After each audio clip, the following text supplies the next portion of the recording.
السلام علیکم ورحمۃ اللہ وبرکاتہ۔ ناظرین، آج ہمارا موضوع حصارات کے بارے میں ہے۔ پہلے یہ جان لے کہ حصار کہتے کسے ہے۔ حصار ایک روحانی قلعہ ہوتا ہے۔ جب آپ اپنے ارد گرد حصار کھینچیں گے تو آپ ایک روحانی قلعے میں محفوظ ہو جائیں گے۔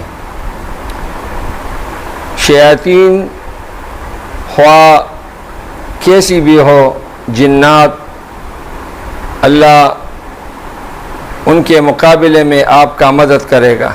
اس کو حصار کہتے ہیں۔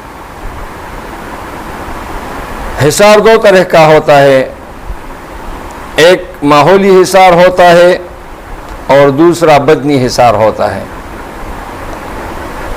ماحولی حصار کا تعلق اپنے ماحول کے ارد گرد ہوتا ہے۔ اس کا طریقہ یہ ہے کہ رات کو آیت الکرسی 3 بار پڑھ کر دونوں ہاتھوں پر دم کر کے تالی بجانا ہے۔ پہلے 2 مرتبہ آیت الکرسی مکمل پڑھیں گے، وَهُوَ الْعَلِيُّ الْعَظِيمُ تک، اور پھر تیسری بار وَلَا يَئُودُهُ حِفْظُهُمَا پر پہنچ کر 11 بار وَلَا يَئُودُهُ حِفْظُهُمَا پڑھنا ہے اور پھر مکمل کرنا ہے وَهُوَ الْعَلِيُّ الْعَظِيمُ۔ اس کے بعد تالی بجانا ہے۔ یہ تو ہو گیا ماحولی حصار کا طریقہ۔ دوسرا بدنی حصار ہے، بدن کو محفوظ کرنا۔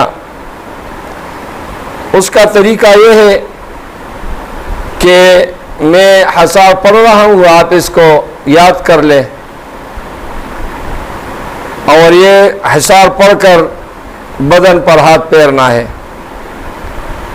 یا حلیم یا کریم، یا حافظ یا حفیظ، یا ناصر یا نصیر، یا رقیب یا وکیل، یا اللہ یا اللہ یا اللہ، بحق کاف ہا یا عین صاد حا میم عین سین قاف۔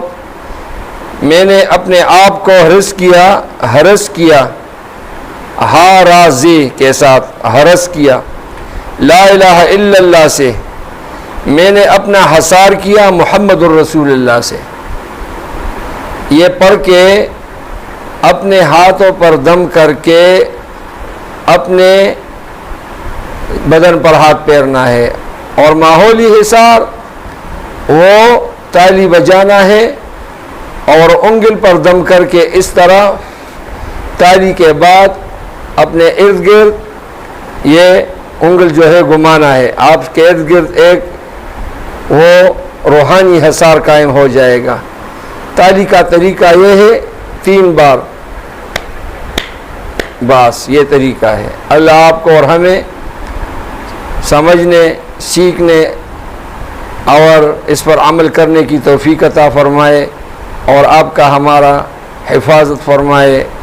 والسلام علیکم ورحمۃ اللہ وبرکاتہ۔